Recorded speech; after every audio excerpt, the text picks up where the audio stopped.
नमस्कार मंडळी, श्री स्वामी समर्थ। आजच्या व्हिडिओमध्ये आपण पाहणार आहोत की मंदिरामध्ये जे आपण कलशामध्ये पाणी भरून ठेवतो ते इतकं महत्त्वपूर्ण आहे का।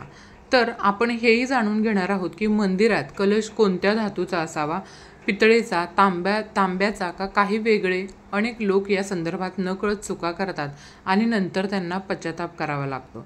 तर आजच्या या व्हिडिओमध्ये आपण पाहणार आहोत की या चुका कशा टाळाव्यात, कारण त्यामुळे नुकसान होऊ शकतं। मंदिरात एक कलश पाणी नेहमी योग्य प्रकारे ठेवलं पाहिजे। आता घरच्या दिव्याबद्दल बोलूया। तुम्ही तांबे, लोखंड, पितळ, स्टील किंवा मातीचा दिवा ठेवता का? तर योग्य दिव्याची निवड न केल्यासही घरात अडचणी निर्माण होऊ शकतात। दिव्याच्या मातीची निवड ही महत्त्वाची आहे। कच्चा कलावा योग्य आहे का, रुई किंवा सुती दोरा योग्य राहील, या छोट्या छोट्या गोष्टींकडे दुर्लक्ष केल्यानं पितृदोष, कालसर्पदोष किंवा गरिबी यासारख्या समस्या उद्भवू शकतात। आता अनेक लोक हा प्रश्न विचारतात की मुख्य दरवाजावर पाणी शिंपडण्याची योग्य वेळ आणि पद्धत काय आहे। हे स्नानानंतर करावं की स्नान न करता देखील करता येईल आणि झाडू लावण्याआधी पाणी शिंपडावं का की नंतर? अजून एक प्रश्न जो अनेकदा विचारला जातो तो म्हणजे मासिक पाळीच्या दरम्यान मुख्य दरवाजावर पाणी शिंपडता येईल का किंवा दीपदान करता येईल का? तर मुख्य दरवाजावर पाणी अर्पण करताना ते आपल्याला आतून करायचं आहे की बाहेरच्या बाजूने करायचं? फ्लॅट किंवा भाड्याच्या घरात राहणारे लोक देखील हेही विचारतात की मुख्य दरवाजावर दीपदान आणि पाणी शिंपडण्याची योग्य पद्धत काय आहे। तर आजच्या व्हिडिओमध्ये आपण अशी संपूर्ण माहिती पाहणार आहोत, त्यामुळे तुम्ही हा व्हिडिओ शेवटपर्यंत नक्की पहा आणि चॅनलवरती नवीन असाल तर चॅनलला सबस्क्राईब करा, व्हिडिओला एक लाईक नक्की करा आणि जर तुम्हाला माता लक्ष्मीचा कृपाशीर्वाद तुमच्यावरती आणि तुमच्या कुटुंबावरती राहावा असं वाटत असेल तर कमेंटमध्ये जय महालक्ष्मी असं नक्की लिहा। आता लक्ष्मीचा कृपा आशीर्वाद सदैव तुमच्यावरती आणि तुमच्या कुटुंबावरती बरसेलच याची मी खात्री देते।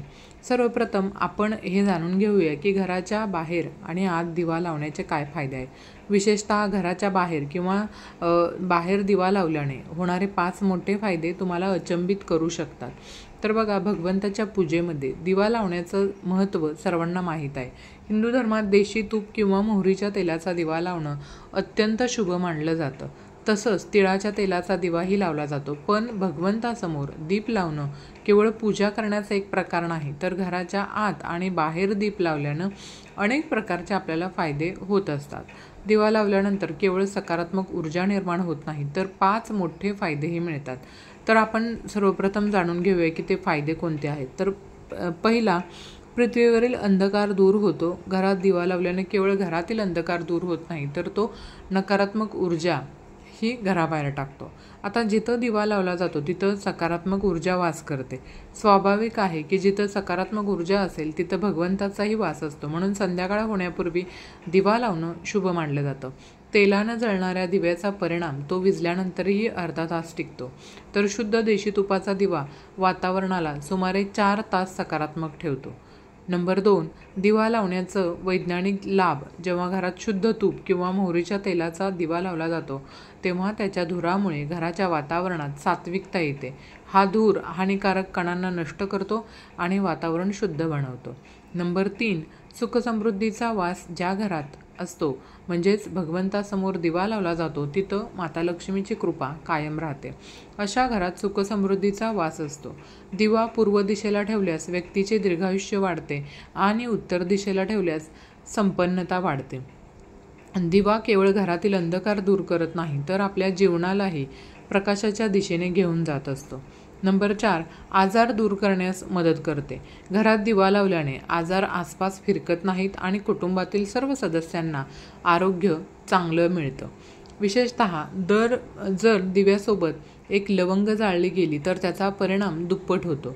हे त्वचेशी संबंधित आजार दूर करण्यास मदत करते। नंबर 5, शुभ शक्तींना आकर्षित करणं। सनातन धर्मानुसार ज्या घरात सकाळ संध्याकाळ दीप लावला जातो तिथं कधीही अंधकार राहत नाही। असे घर शुभ शक्तींना आकर्षित करते। जळणारा दिवा शुभ शक्तींना चुंबकासारखा खेचतो, जो घरासाठी अत्यंत लाभदायक असतो। आता जाणून घेऊया की मुख्य दरवाजावर पाणी शिंपडण्याची योग्य वेळ आणि योग्य पद्धत काय आहे ते। तर बघा, जर तुम्ही मुख्य दरवाजावर पाणी अर्पण करत असाल तर हे लक्षात ठेवा की झोपण्यापूर्वी पाणी एका पात्रामध्ये किंवा एका भांड्यामध्ये तुम्हाला भरून ठेवायचं आहे। तुम्ही कोणतेही पात्र वापरू शकता, जसं की तांब्याचं भांडं, पितळेचं, स्टीलचं किंवा चांदीचं. जर गंगाजल उपलब्ध असेल हे भांडं वापरायचं. जर तुमच्याकडे गंगाजल उपलब्ध असेल तर थोड्या प्रमाणात त्यामध्ये टाका आणि नंतर शुद्ध पाण्याने ते भांडं भरा. जर गंगाजल नसेल तर फक्त शुद्ध पाणीही पुरेसं आहे. ह्या पाण्याने भरलेले पात्र आपल्या घराच्या स्वयंपाकघरात ठेवायचं आहे आणि सकाळी उठून हे पाणी मुख्य दरवाजावर आपल्या शिंपडायचं आहे. मुख्य दरवाजावर सकाळी सर्वप्रथम शिंपडलेलं पाणी घरातील सर्व समस्यांना दूर करते. जर तुम्ही नकारात्मक ऊर्जा, मानसिक त्रास, आर्थिक तंगी किंवा वास्तुदोषाने त्रस्त असाल तर हा उपाय तुमच्या मदतीला येईल. स्वयंपाकघरात ठेवलेले पाणी मुख्य दरवाजावर शिंपडल्यास तुमच्या घरातील अडचणी दूर होऊ शकतात. हा उपाय केवळ वास्तुदोष आणि पितृदोष दूर करत नाही, तर तंत्र, मंत्र किंवा वाईट नजरेच्या प्रभावालाही संपवण्यास मदत करतो. हा उपाय नियमित केल्याने घरात सुखसमृद्धी राहते आणि आजारांपासूनही मुक्तता मिळते. हे पाणी सूर्योदय होण्यापूर्वी मुख्य दरवाजावर शिंपडलं पाहिजे. जर सूर्योदयानंतर तुम्ही मुख्य दरवाजावर इतर पाणी स्वच्छता करू इच्छित असाल तर ते अडचणींचे नाही, परंतु हे विशेष पाणी सूर्योदयाच्या आधीच शिंपडलं गेलं पाहिजे. आता अनेक लोक विचारतात की हे पाणी शिंपडण्यापूर्वी स्नान करणं आवश्यक आहे का, की स्नान न करताही ते करता येईल. तर बघा, आपण जे पाणी सकाळी मुख्य दरवाजावर शिंपडतो ते एक महत्त्वपूर्ण उपाय आहे.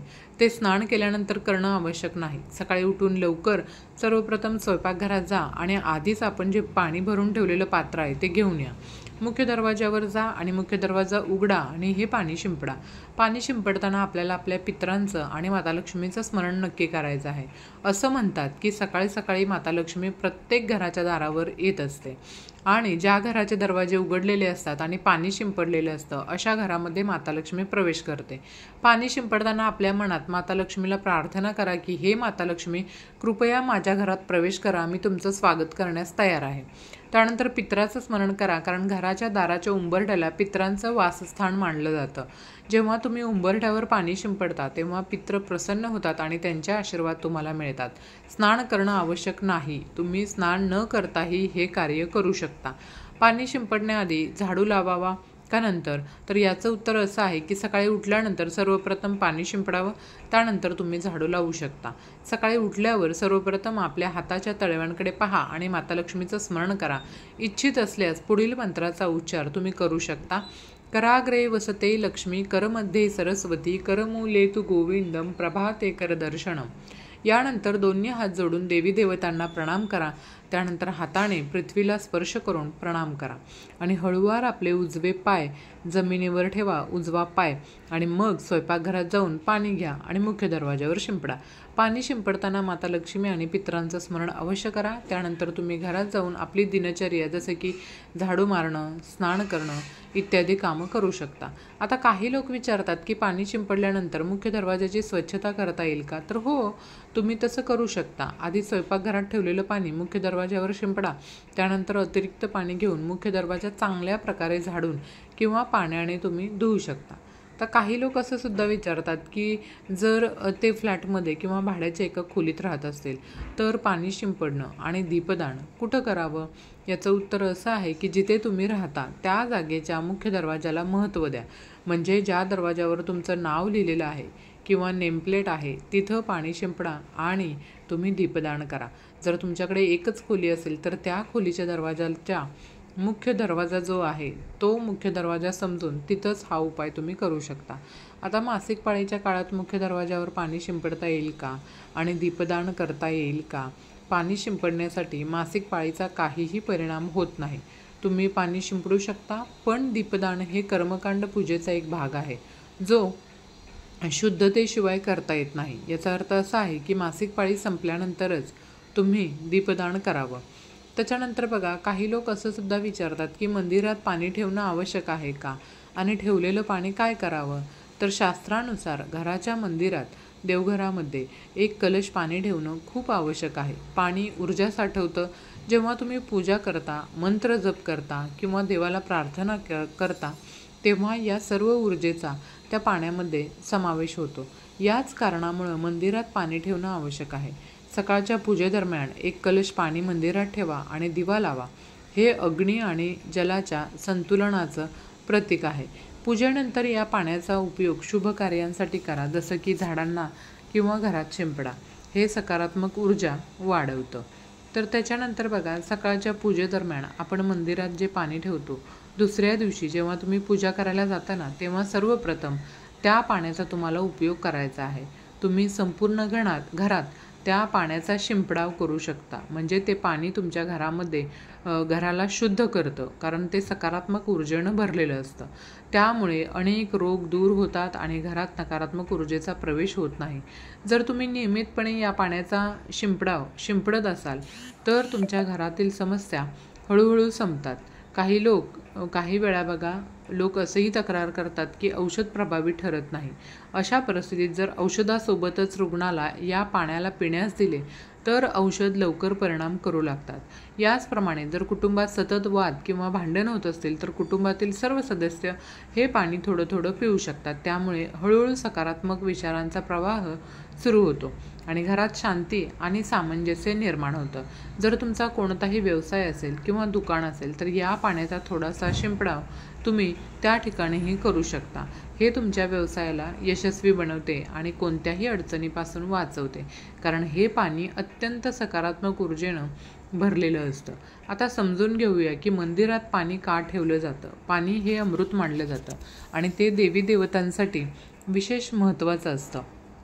मंदिरामध्ये, देवघरामध्ये जर एक कलश पाणी ठेवणं तितकंच आवश्यक आहे जितकं तुम्ही दररोज अन्न ग्रहण करता. जेव्हा आपण देवाची पूजा करतो तेव्हा तांब्या किंवा पितळेच्या भांड्याचा एक कलश पाणी ठेवलं पाहिजे. हे पाणी समुद्रासारखं असतं आणि आपल्या जीवनातील दुःख संपवण्यास मदत करतं. जर एखादा व्यक्ती देवाला दररोज अन्न अर्पण करू शकत नसेल तर तो मंदिरात एक कलश पाणी निश्चितच ठेवू शकतो, ज्यामुळं त्याची पूजा पूर्ण होते, जेणेकरून देव ते स्वीकारू शकतील आणि हे पाणी प्रसादाच्या रूपात तुम्ही ग्रहण करा.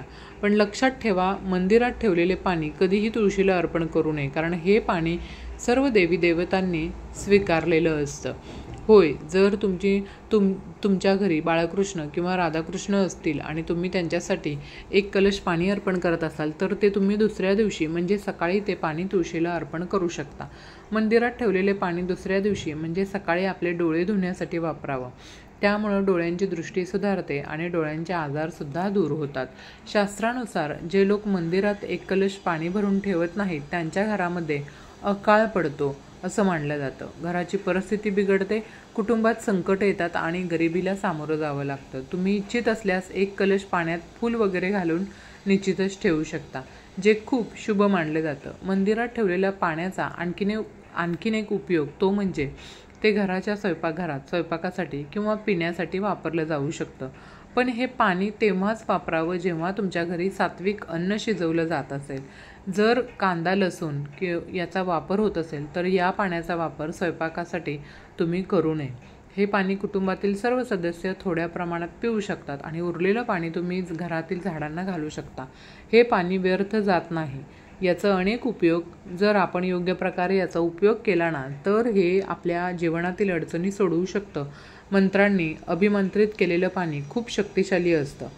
तर आपल्या घराच्या मंदिरात ठेवलेल्या पाण्यात देवतांचे आशीर्वाद असतात, कारण ते नेहमी देवतांच्या जवळ असतात. म्हणून या पाण्यात सर्व सकारात्मक शक्ती समाविष्ट असते आणि जर आपण त्याचा योग्य वापर केला तर ते आपल्या जीवनात सकारात्मक बदल निश्चितच घडवू शकतात. याचा अर्थ असा की जर तुम्ही हे पाणी पिण्यासाठी, स्वयंपाकासाठी आणि घरात शिंपडण्यासाठी वापरत असाल तर त्यामुळं आपल्या समस्या दूर होतात आणि जर कोणतेही कार्य नियमितपणे केले गेले तर त्याचा नक्कीच आपल्याला फायदा होतो.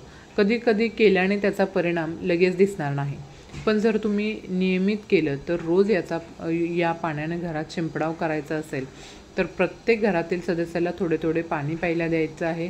उरलेलं पाणी झाडांना घालायचं, दुकानात शिंपडायचं, व्यवसायाच्या ठिकाणी शिंपडायचं आहे, मुलांच्या पुस्तकावर किंवा तिजोरीत शिंपडायचं आहे. तर तुम्हाला नक्कीच चमत्कार दिसेल.